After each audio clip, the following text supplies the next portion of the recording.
સન્માન મળ્યું છે તો ખરેખર ખુશી થાય છે.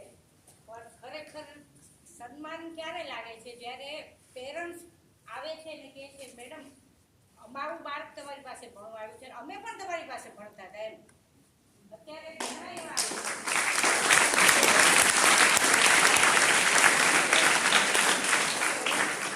સાયન્સમાં અમારે મીટિંગ થતી તો આવતા પેરેન્ટ્સ કે પેરેન્ટ્સ એવું કે મેડમ મને ઓળખો, મારું બાળક પણ તમારી પાસે ભણતું હતું. તો ત્યારે ખરેખર બહુ ગર્વ થતો હતો. અત્યારે અમે રિટાયર્ડ થઈ ગયા, અમારું આટલું સરસ સન્માન કર્યું છે તો ખરેખર ખુશી થઈ છે. હવે રસ્તામાં જતા હોય ને કોઈ ગાડી ઊભી રાખે, ખબર આપણે ઓળખતા પણ ન હોય કે મેડમ અમે તમારી પાસે ભણતા હતા.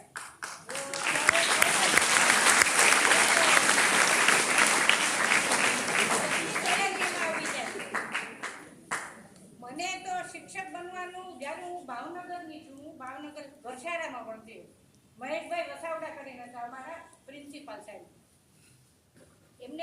એમની પાસેથી ઘણું એમ ત્યારથી એવી ઈચ્છા હતી કે આપણે શિક્ષક બનવું છે એમ. પછી કોલેજમાં આવી, શામળદાસ કોલેજમાં તખ્તસિંહ પરમાર હતા ત્યારે અમારા તખ્ખુ બાપુ જે ભણાવતા ને, ચારણ કન્યા બનાવે તો આપણને એવું જ લાગે કે સામે ઊભી જ છે ચારણ કન્યા અને સિંહ આવી ગયો છે આપણી સામે એમ. એવું વર્ણન કરતા ને એવું ભણેલા છીએ અમે. તો ત્યારે મનમાં વિચારેલું હતું કે આપણે પણ આવું કરાવીશું એમ. એ સ્ટેજ સુધી નથી પહોંચી શક્યા, પણ અત્યારે કઈ બંને શિક્ષકો અમારા સ્વર્ગવાસ થયા છે હમણાં હાલમાં, થોડા વખત પહેલા જ તે.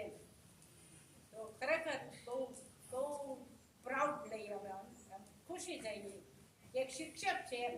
શિક્ષક એવું એક પાત્ર છે કે બધા સમાજમાં એક માનથી જોઈએ. જેમ ડોક્ટર કે ડોક્ટરથી કદાચ ક્યાંક ભૂલ થાય ધારો કે એમ, તો એનો ઉપાય થાય.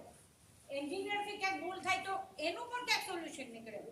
પણ શિક્ષકે એટલું જાગૃત રહેવું જોઈએ છે કે જે જીવતા માણસ સાથે કામ કરવાનું છે. એ બાળકને નાનપણથી જે કંઈક ગ્રંથિ બંધાઈ ગઈ હોય તો એ જિંદગીભર રહે છે. એક જ અફસોસ છે કે જે અમારી પાસેથી વચ્ચેથી જો પૂરું જતું રહ્યું હોય ને જ્યારે કોઈ બચ્ચું, તો એ બહુ અફસોસ થાય છે કે કેમ અમારી પાસેથી જતું રહ્યું. કાંઈ અમારામાં ખામી હશે તો. Thank you.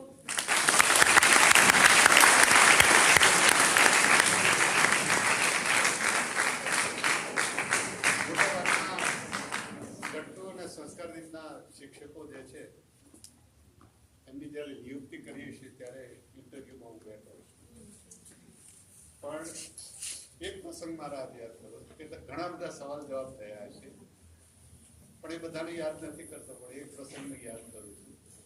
અને એક જ સવાલ પૂછીને અમે એપોઇન્ટમેન્ટ આપી હતી, એ હતા રૂપિયા.